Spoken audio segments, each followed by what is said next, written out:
This is Carlton Warner, and I am narrating this because I can't put music on Facebook because I haven't paid for the music. So the only way I can share this on Facebook is to narrate it because everything is ours.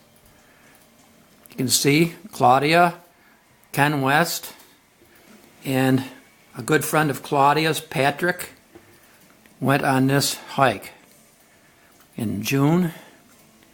That's a map of how we went up, and this was a longer way up for Kenny and Patrick because they went to see the crash site, as you will see later.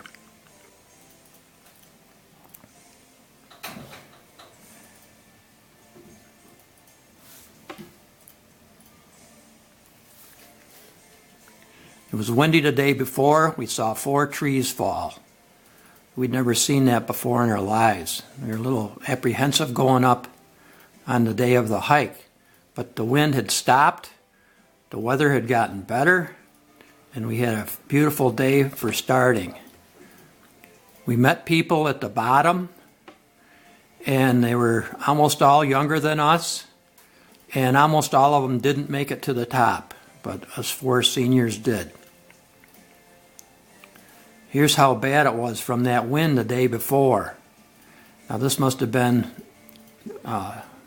deadfalls before that when they cleared out the trail. As you see, the timber's quite thick there.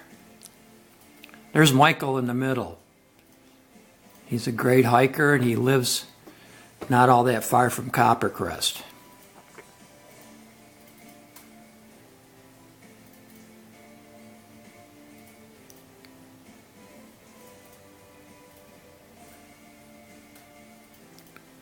The weather was warm at the bottom, but we knew it would be cold at the top, so we dressed quite warmly. And we were expecting winds at the top, and we did find a lot of wind at the top. And it would almost blow us off the crest. This is still before it got windy here.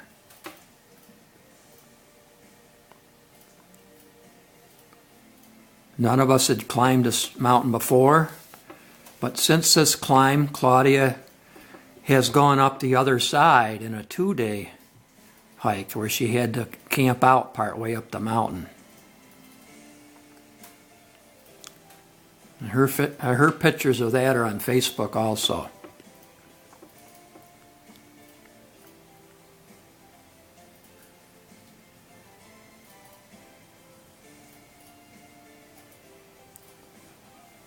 No camping above 11,000 feet.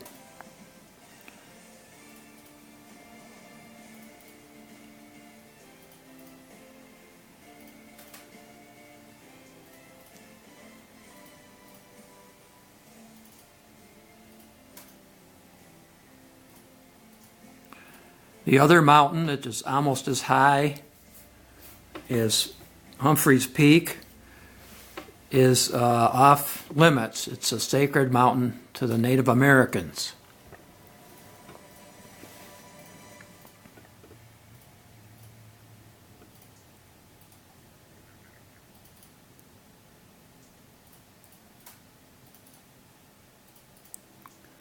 There's a view to the east, I believe. No, that's to the west. And actually the Grand Canyon, you can almost see it there, but we couldn't really see it till we went up a little higher.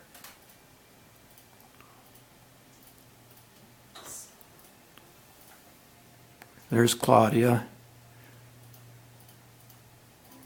This is up at the saddle, which is, I'm guessing, at least halfway up. But from here on out, it was very windy and very cold.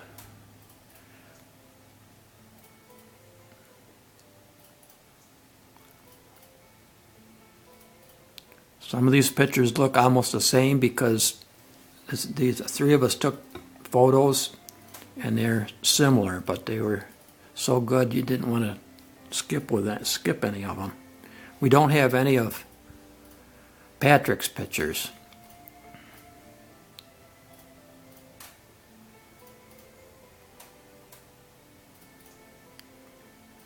Claudia and I noticed that we were more tired from this hike than we are on almost any other hike we've been on.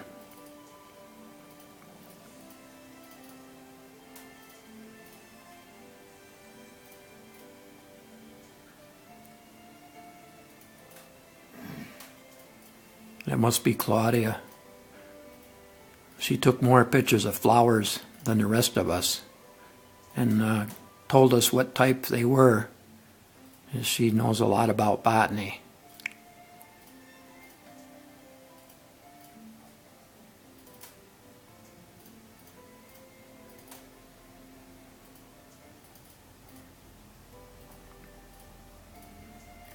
There's Patrick. Kenny must have taken this picture, and Patrick must have taken this one with Kenny's camera.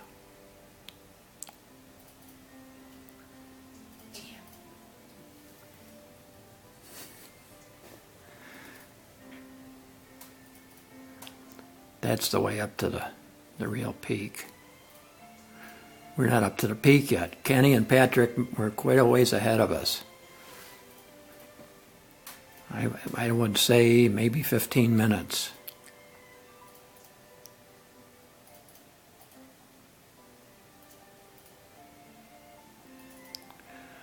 And life is so fragile up there, but it's still beautiful.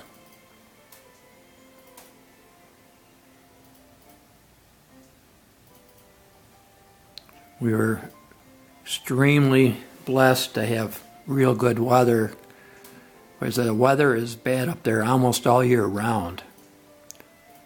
And the timing was as best we could do. For June and September are the two best months. But September you have danger of the monsoon winds that blow you right off the mountain. And we had a good chance of snow most of June.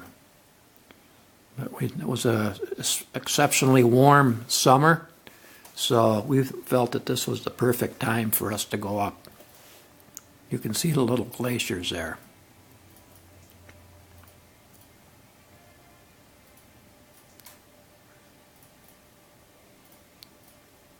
You can see that almost every step would twist your foot or poke your hiking shoe.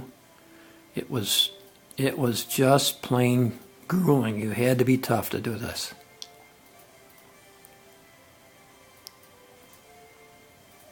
There were some other people up there when they were up there, and they took their picture for them. And then when we got up, there was still a couple people left, but there weren't many up that day. I'd say there probably wasn't even 10.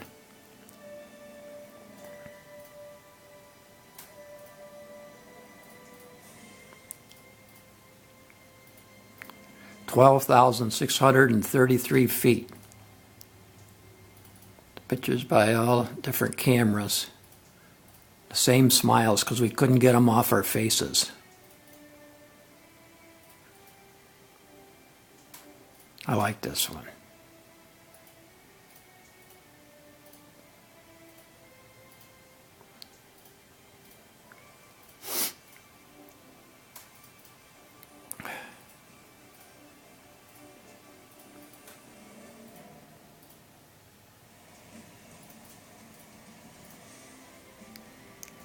It's humbling to be up there.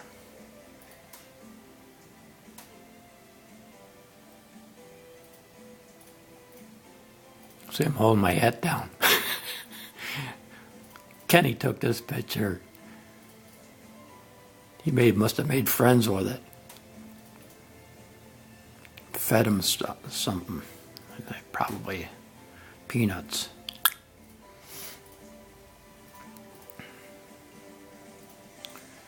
And that's looking north, and that's the Grand Canyon over there, but you can't really tell very much where the actual canyon is, but it's way out there. But with the naked eye, you could see it.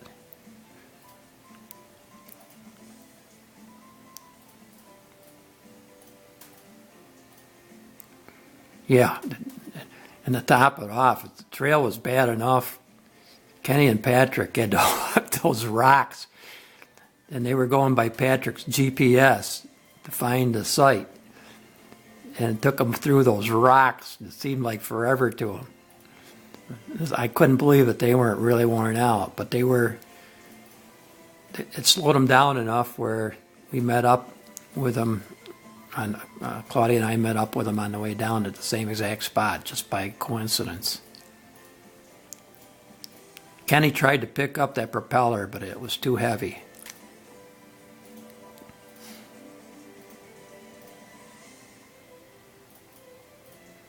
I think that other thing might have been a supercharger. We'll have to ask somebody. Claudia wanted me to take this picture of the parking lot. Well, the other one was, this is Claudia's picture, I think. The other one was mine. Because Werner was down there waiting for her in their little camper. And they slept out most of the nights that week in the camper. And Kenny, Patrick, and I just stayed 2 nights in Flagstaff at a motel. Hope you liked our little presentation of the pictures we took on our trip. God bless you all.